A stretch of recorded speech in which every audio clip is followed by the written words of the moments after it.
नमस्कार दोस्तों, स्वागत है आपका आपके अपने यूट्यूब चैनल अमन प्रयास जीके जिसमें। तो जैसा कि फ्रेंड्स सभी कुछ दिन आपका एसएससी एमटीएस का एग्ज़ाम नहीं है, तो आज के इस वीडियो में हम उन सभी प्रश्नों को देखेंगे जो कि आपके एग्ज़ाम के लिए इंपॉर्टेंट है और एनालिसिस के दौरान छूट गए थे। ठीक है, तो इसका जो पीडीएफ है आपको टेलीग्राम चैनल पर मिल जाएगा, जिसका लिंक डिस्क्रिप्शन में दिया गया है। तो आप लोग जाकर उसको ज्वाइन कर सकते हैं, पीडीएफ को प्राप्त कर सकते हैं। और जो भी लोग चैनल पर हैं, चैनल को सब्सक्राइब कर लीजिएगा। सब्सक्राइब किए हुए होंगे तो नोटिफिकेशन बेल कॉल पर क्लिक करिएगा। शुरू करते हैं आज के पहले प्रश्न से। तो आज का जो हमारा पहला प्रश्न है वो जो पूछा गया था कि माई एक्सपेरिमेंट विथ ट्रूथ के लेखक कौन है। ठीक है, तो ये एक आपका पुस्तक है जिसके लेखक हैं महात्मा गांधी। ठीक है, तो the story of my experiment with truth Mahatma Gandhi की आत्मकथा है जो 1921 के शुरुआती दिनों से उनके जीवन को कवर करती है। इसके अलावा ये साप्ताहिक किस्तों में लिखा गया था। उनकी पत्रिका थी नवजीवन, जो कि 1925 से लेकर 1929 तक प्रकाशित हुआ था। ठीक है, नेक्स्ट क्वेश्चन पूछा गया, लोसर महोत्सव किस राज्य या केंद्र शासित प्रदेश का जो है त्यौहार है या वहाँ पर मनाया जाता है। तो इसका जो राइट आंसर होगा वो आपका लद्दाख होगा। लोसर महोत्सव जो है लद्दाख क्षेत्र में मनाया जाता है। यह लद्दाखी नववर्ष की शुरुआत के रूप में मनाया जाता है और यह त्यौहार जो है तिब्बती कैलेंडर के 11वें महीने के पहले दिन मनाया जाता है। तो इस बात को भी आप याद रखिएगा।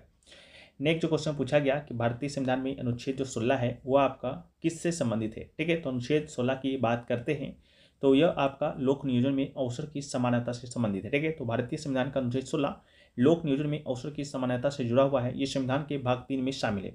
इस अनुच्छेद में सार्वजनिक रोजगार के मामले में अवसर की समता के बारे में बताया गया है और इसके मुताबिक किसी भी नागरिक को धर्म, मूल, वंश, जाति, लिंग, वंश, जन्म स्थान या निवास के आधार पर रोजगार या पद के लिए अपात्र नहीं ठहराया जा सकता है। ठीक है, तो इसको भी आप याद रखिएगा।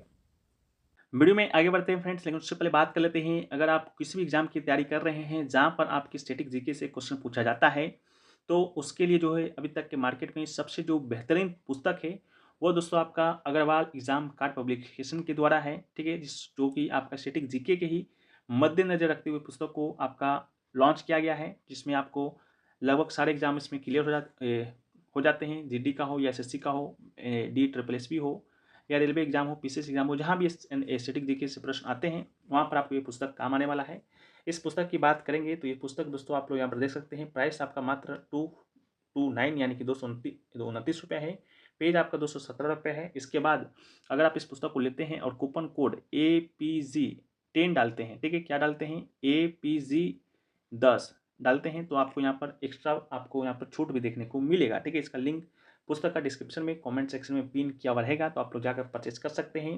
ये पुस्तक में क्या क्या चीज़ें हैं यहाँ पर आप शॉर्ट फॉर्म में देख सकते हैं। बाकी जब आप इस पुस्तक को खरीदिएगा तो आपको सारी चीज़ें आपको वहाँ पर देखने को मिल जाएगा। ठीक है, बहुत ही बेहतरीन, बहुत ही शॉर्ट नोट्स जो आपको अंतिम समय में जो काम आते हैं उसी प्रकार से पुस्तक को तैयार किया गया है। सभी विशेष में आपके शामिल होंगे, चाहे आपका पॉलिटी का हो, अर्थव्यवस्था का हो, विज्ञान का हो या भूगोल का हो, कला संस्कृति का हो, इतिहास का हो। ठीक है, तो बाय कर लीजिएगा, लिंक डिस्क्रिप्शन में है। कूपन कोड APG10 लगाना है। ठीक है, तो याद रखिएगा। हम लोग चलिए वीडियो में आगे बढ़ते हैं।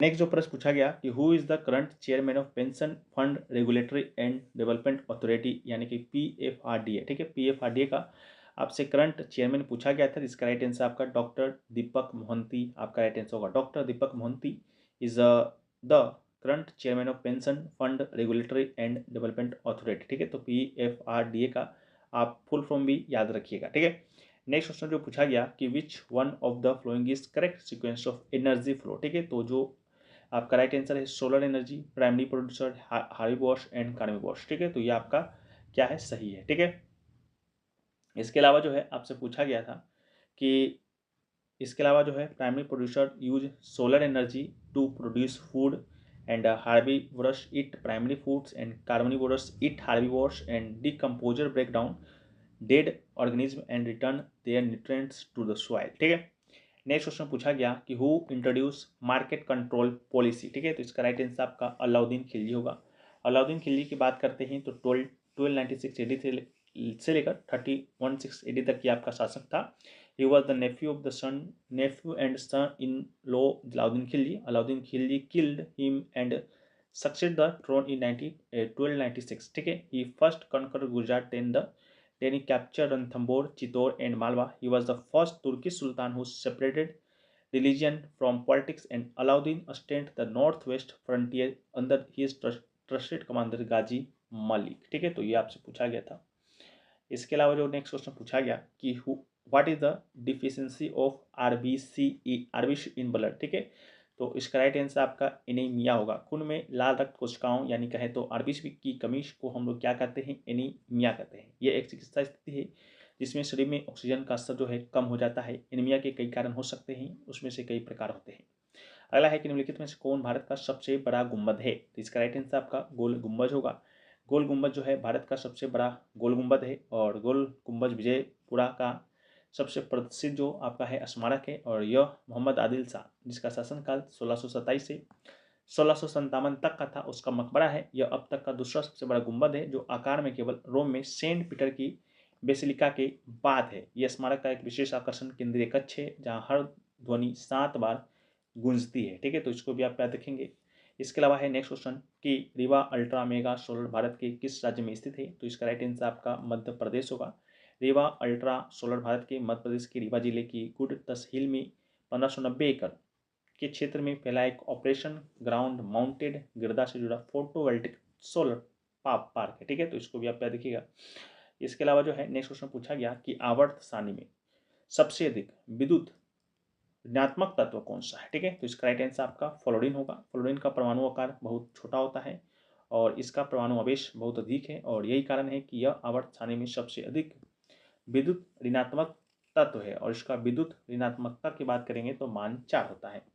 अगला है कि अलामर्दवल्ली का संबंध भारत के किस नृत्य से है, ठीक है। तो इसका राइट आंसर आपका भरतनाट्यम होगा। अला मलवल्ली एक प्रमुख भारतीय शास्त्रीय नृत्यांगना और कोरियोग्राफर हैं जो भारतीय शास्त्रीय नृत्य रूप भरतनाट्यम में पंडानुलर शैली के अग्रणी प्रतिपादक हैं। इसके अलावा पारंपरिक शास्त्र को गहराई से यांत्रिक और गैर सार्वजनिक नृत्य कविता में बदलने की उनकी क्षमता के लिए उन्हें व्यापक रूप से प्रशंसित किया जाता है और उन्होंने 1984 में चेन्नई में द दीप शिखा डांस वेश की स्थापना की थी जहाँ वो भरतनाट्यम सिखाती है। इसके अलावा 1991 में वैजयंती माला के बाद अर्दामवेली भारत सरकार से पद्मश्री सम्मानित होने वाली दूसरी सबसे कम उम्र की नर्तकी है जो कि आपका बन गई है, ठीक है। तो इसको याद रखना है। नेक्स्ट क्वेश्चन पूछा गया कि जानकी प्रसाद कथक के किस घराने से संबंधित है, ठीक है। तो इसका राइट आंसर आपका बनारस घराना था।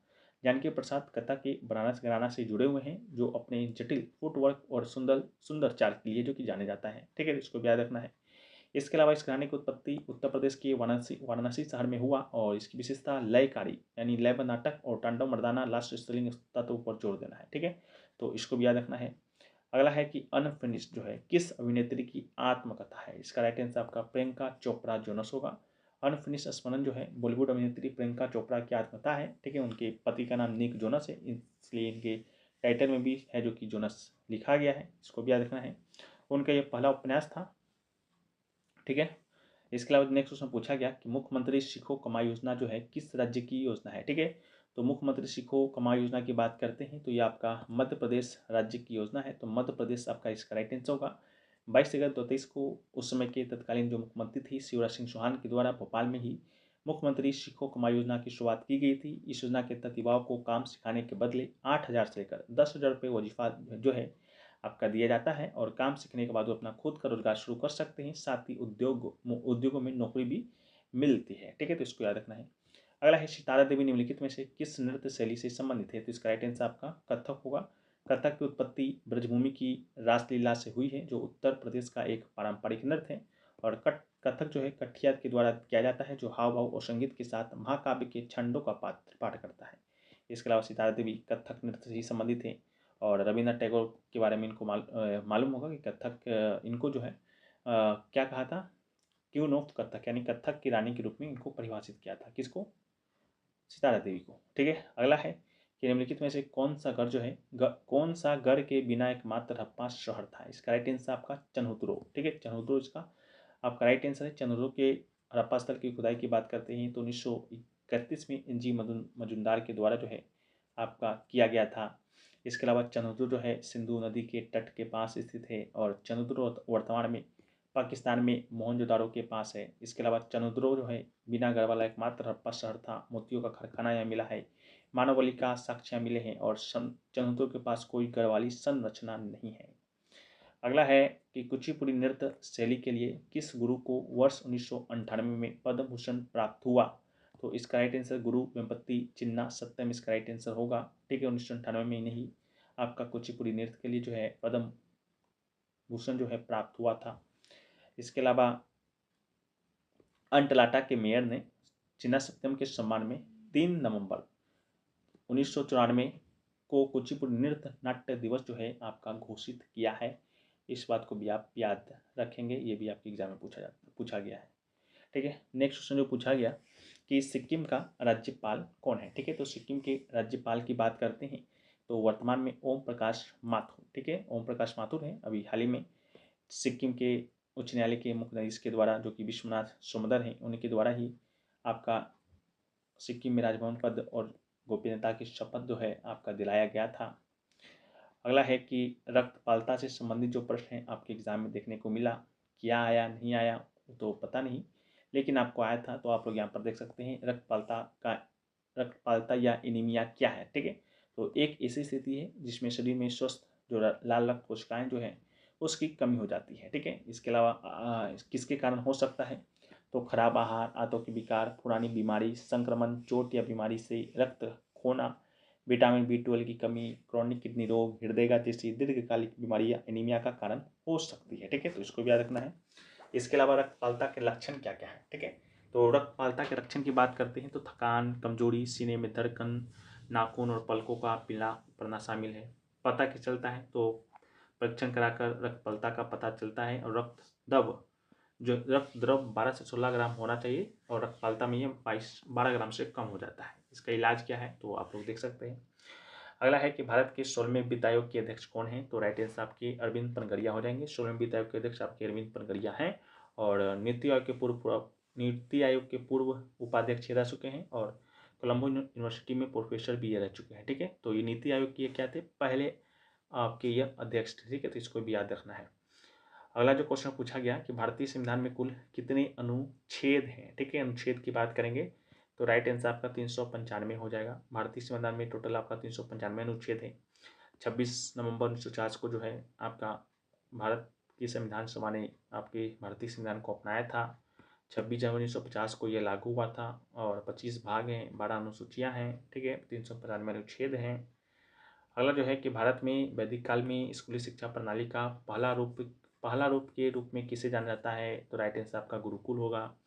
भारत में संगीत को गुरु शिष्य परंपरा या पूर्व शिष्य परंपरा के रूप में वर्णित परंपरा में पारित किया गया है और इस पद्धति को भारतीय संस्कृति में एक महत्वपूर्ण स्थान प्राप्त है। गुरु शिष्य परंपरा की व्यवस्था प्राचीन काल से इस राष्ट्र में रही है। अगला है कि ऑस्ट्रेलिया ने न्यूजीलैंड के खिलाफ T20 विश्व कप 2021 में कितने विकेट से जीता, तो राइट आंसर आपका 8 विकेट है, जो कि आपका हो जाएगा।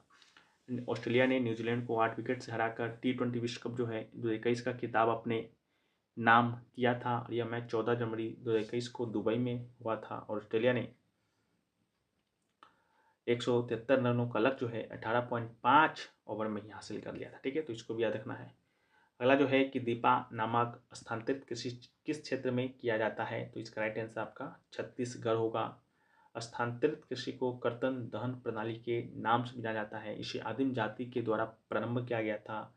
आज भी विभिन्न क्षेत्रों में स्थानांतरित कृषि की जाती है, जिन्हें विभिन्न क्षेत्रों में भिन्न भिन्न नामों से जाना जाता है। आंध्र प्रदेश में पेंडा या पोंडू, छत्तीसगढ़ में दीपा, ठीक है, पश्चिमी घाट में कुमारी, झारखंड में कुरवा, उत्तर भारत में झूम कृषि आदि के नाम से जाना जाता है।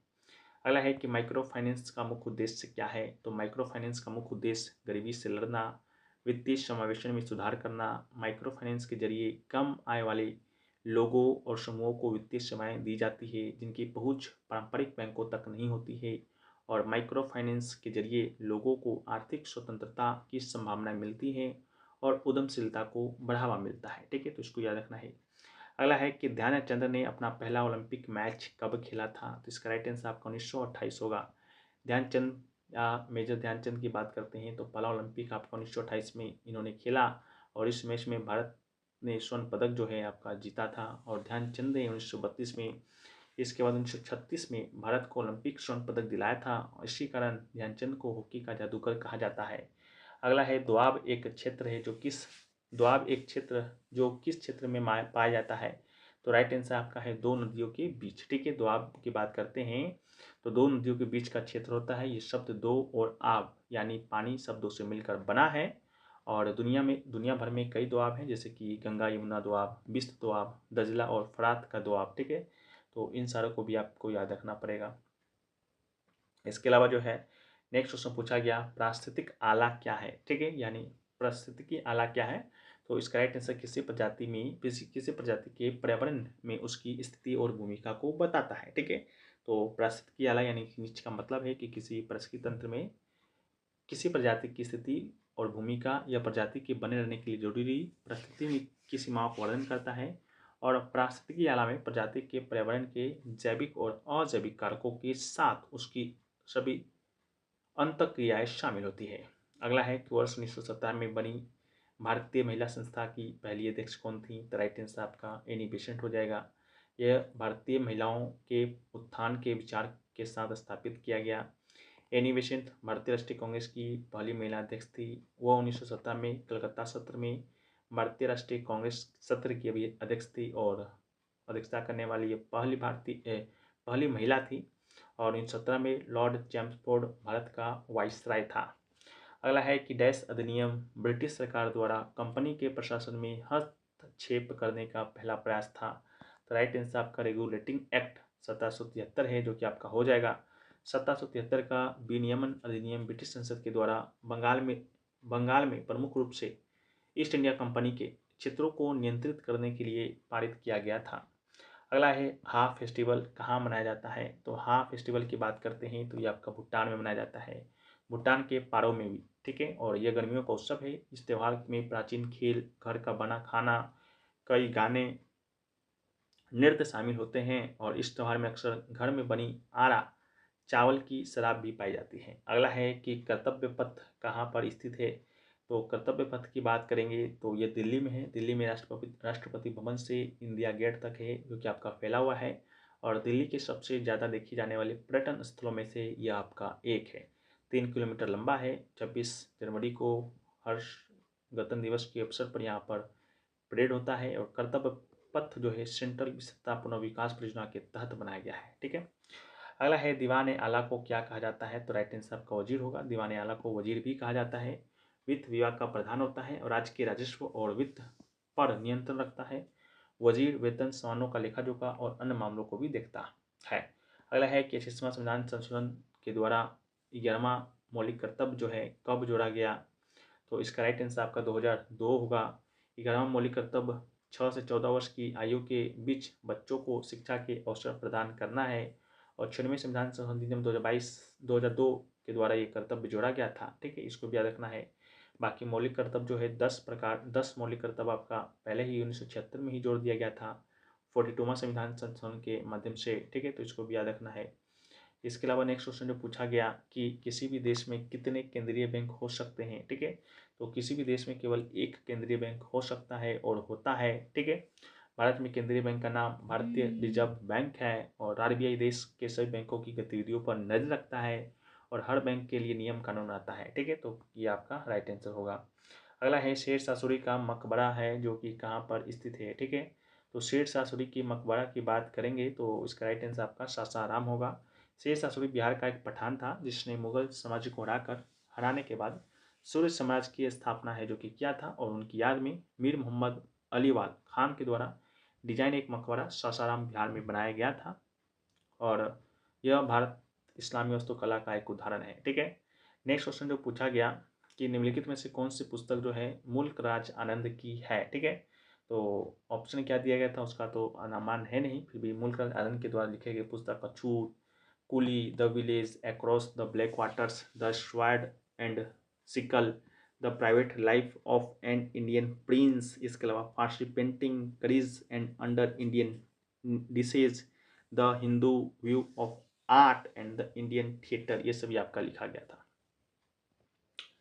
अगला है कि रजनी हेब्बर किस भारतीय लोक संगीत से संबंधित है। तो ये आपके कर्नाटक संगीत से संबंधित है। फिर पूछा गया कि भारतीय संविधान के प्रस्तावना में किस प्रकार की स्वतंत्रता शामिल नहीं है। तो ऑप्शन के अकॉर्डिंग आर्थिक स्वतंत्रता जो है भारतीय संविधान में शामिल नहीं है। बाकी प्रस्तावना का उद्देश्य न्याय, स्वतंत्रता, सभी नागरिकों के लिए समानता राष्ट्र की एकता अखंडता को बनाए रखने के लिए भाईचारे को बढ़ावा देना इत्यादि है। प्रस्तावना भारत के सभी नागरिक को उनके मौलिक अधिकारों के माध्यम से विचार, अभिव्यक्ति, विश्वास और पूजा की स्वतंत्रता प्रदान करती है, जो कि उल्लंघन के मामले में कानून की अदालत में लागू होती है। भारतीय लोकतांत्रिक प्रणाली के सफल कामकाज के लिए स्वतंत्रता आवश्यक है। इसके अलावा प्रस्तावना में 1976 में 42वां संवैधानिक संशोधन किया गया था। उसके माध्यम से 3 शब्द जोड़े गए: समाजवादी, धर्मनिरपेक्ष और अखंडता। ठीक है, तो याद रखिएगा। नेक्स्ट क्वेश्चन पूछा गया कि निम्नलिखित में से कौन सा बायोस्फीयर रिजर्व उत्तराखंड राज्य में स्थित है। ठीक है, तो उत्तराखंड राज्य की बात करते हैं तो कार्बेट राष्ट्रीय उद्यान या नंदा देवी बायोस्फीयर रिजर्व जो है आपका स्थित है। तो इसका राइट आंसर होगा, ये जो है आपका नैनीताल जिले के रामनगर में कॉर्बेट राष्ट्रीय उद्यान जो है, जो कि भारत का पहला ही राष्ट्रीय उद्यान था, स्थित है। ठीक है, अगला क्वेश्चन पूछा गया कि भारत में नीति आयोग के CEO कौन है। तो इसका राइट आंसर आपका BVR सुब्रमण्यम होगा। नीति आयोग की बात करते हैं तो इसका फुल फॉर्म भी आपसे एग्जाम में पूछा जाता है, जिसका फुल फॉर्म होता है national institution for transforming India. इसके अलावा नीति आयोग जो है भारत सरकार का एक पॉलिसी थिंक टैंक है। गठन इसका 1 जनवरी 2015 को हुआ था। मुख्यालय आपके नई दिल्ली में है। अध्यक्ष आपके प्रधानमंत्री होते हैं। CEO और उपाध्यक्ष की नियुक्ति प्रधानमंत्री के द्वारा किया जाता है। अभी वर्तमान में CEO आपके CEO तो BR सुब्रमण्यम है, लेकिन आपके जो है ये उपाध्यक्ष आपके सुमन बेरी हैं। अगला है कि प्लासी के युद्ध के बाद दैश को बंगाल का नवाब बनाया गया। ठीक है, तो इसका राइट आंसर आपका मीर जाफर होगा। ब्रिटिश अधिकारी रॉबर्ट क्लाइव ने मीर जाफर को रिश्वत दी थी, जो नवाब की सेना के प्रमुख कमांडर थे। यह रिश्वत मीर जाफर को बंगाल का नवाब बनाने के लिए दिया गया था। क्लाइव का लक्ष्य साम्राज्यवाद के लिए आवश्यक धन और संसाधन प्राप्त करने हेतु बंगाल को जीतना था। इस प्रक्रिया में क्लाइव ने प्लासी युद्ध के दौरान मिर्जाफर को धोखा दिया और उसे नवाब की गद्दी न देकर, बल्कि बदले में बंगाल पर विजय प्राप्त कर मिर्जाफर को देशद्रोही घोषित किया और प्लासी युद्ध के बाद मिर्जाफर को बंगाल का नवाब बनाया गया। इसके अलावा नेक्स्ट क्वेश्चन पूछा गया 2023 पुरुष एशिया कप फाइनल विजेता टीम कौन सी थी। तो राइट आंसर भारत होगा, 8वीं बार जीता। इसके अलावा जो है आपका उप विजेता की बात करेंगे तो उप विजेता आपका श्रीलंका था। ठीक है, तो याद रखिएगा। अगला जो है कि उत्तराखंड लोक सेवा आयोग ने 2022 में महिला आरक्षण कितनी प्रतिशत दिया है। तो राइट आंसर आपका 30% क्षैतिज आरक्षण जो है आपका दिया था। ठीक है, तो इसको भी याद रखना है। अगला है कि जुकाम निम्नलिखित में से किस वायरस के द्वारा होता है। तो राइट आंसर कोरोना वायरस या राइनो वायरस। ठीक है, वो कोरोना वायरस नहीं, ये आपका दूसरा कोरोना वायरस है। ठीक है, तो सर्दी जुकाम पैदा करने वाला कोरोना वायरस SARS-CoV-2 से अलग है, जो कोविड-19 का कारण बनता है। अगला है 1930 में नमक सत्याग्रह का जो नेतृत्व है वो आपका किसने किया। तो राइट आंसर आपका क्या होगा, तो महात्मा गांधी हो जाएगा। ठीक है, महात्मा गांधी के द्वारा ही दांडी मार्च या नमक मार्च जो भी है वो आपका शुरू किया गया था। ठीक है, तो इसके बाद नेक्स्ट क्वेश्चन पूछा गया कि बेटिंग रिट्रीट समारोह जो है किस तारीख को किया जाता है। तो राइट आंसर आपका 29 जनवरी इसका राइट आंसर होगा। यह समारोह गणतंत्र दिवस समारोह के आखिरी दिन आयोजित किया जाता है। ये समारोह विजय चौक पर होता है, बेटिंग रिट्रीट समारोह। ठीक है, तो इसको भी याद रखिएगा। शुरुआत आपका 1955 में हुआ, तो इसको भी याद रखना है। नेक्स्ट क्वेश्चन जो पूछा गया कि निम्नलिखित में से किस वर्ग के जंतुओं में 3 कक्षीय हृदय होता है। तो राइट आंसर उभयचर और सरीसृप। ठीक है, इसका राइट आंसर होगा उभयचरों का हृदय 3 कक्षीय होता है। इसमें 2 आलिंद होता है, 1 निलय होता है। ठीक है, तो याद रखना है। अगला जो है कि टेनिस खेल में ड्यूस का अर्थ क्या है। ड्यूस की बात करते हैं तो जब स्कोर 40-40 पर होता है तो उसे ड्यूस कहा जाता है। ठीक है, नेक्स्ट क्वेश्चन पूछा गया कैगा परमाणु ऊर्जा संयंत्र जो है किस राज्य में स्थित है। तो क से कैगा, क से कर्नाटक। ठीक है, तो इसका राइट आंसर आपका कर्नाटक होगा, इसको भी याद रखना है। अगला है 1951 की जनगणना के अनुसार भारत में महिला साक्षरता दर कितने प्रतिशत थी। तो राइट आंसर आपका 9% थी। ठीक है, इसके अलावा 1946 में भारत की साक्षरता दर 18 थी। 1882 में 0.2 थी। 2011 में आपका 74.4% है। सबसे ज़्यादा जो है आपका 2011 केरल राज्य का जो है आपका सबसे ज़्यादा साक्षरता दर है। ठीक है, इसको याद रखना है। जैन भारत में सबसे ज़्यादा साक्षर समुदाय है। अगला है ऋग्वेदिक वैदिक काल में ईश्वर और मनुष्यों के बीच मध्यस्थता वाले भगवान कौन थे। तो ऋग्वेदिक वैदिक काल में अग्नि ईश्वर और मनुष्यों के बीच मध्यस्थता का काम करते थे, तो अग्नि इसका राइट आंसर होगा। अगला है यामिनी कृष्ण मूर्ति किस भारतीय शास्त्रीय नृत्य से जुड़ी हुई है। तो ये आपका भरतनाट्यम से भी है, कुचिपुड़ी से भी है। ठीक है, जो भी ऑप्शन में उसके अकॉर्डिंग उसका राइट आंसर होगा, या कभी कभी आपका दोनों दिया जाता है। पद्मश्री इनको 1968 में मिला, पद्म भूषण 2001 में, पद्म विभूषण 2016 में, संगीत नाटक अकेडमी पुरस्कार 1977 में। ठीक है, अगला है कि 2011 की जनगणना के अनुसार निम्नलिखित में से कौन सा महानगरीय शहर भारत में सबसे अधिक वाली वाला मेट्रो शहर है? तो इसका राइट आंसर आपका मुंबई होगा। ठीक है। नेक्स्ट क्वेश्चन पूछा गया सर्वाधिक जनजातीय जनसंख्या किस राज्य में है? तो इसका राइट आंसर आपका मध्य प्रदेश होगा। 2011 के अकॉर्डिंग जो है मध्य प्रदेश में जनजाति की आबादी 0.53 करोड़ थी। ठीक है। अगला जो क्वेश्चन पूछा गया, ठीक है, पूछा ही नहीं गया, आपका ये पूरा हो गया है। तो आशा करते हैं वीडियो आपको पसंद आया है। वीडियो पसंद आया वीडियो को लाइक कर दीजिएगा, चैनल पर सब्सक्राइब कर दीजिएगा। मिलते हैं नेक्स्ट वीडियो में, जब तक के लिए जय हिंद फ्रेंड्स।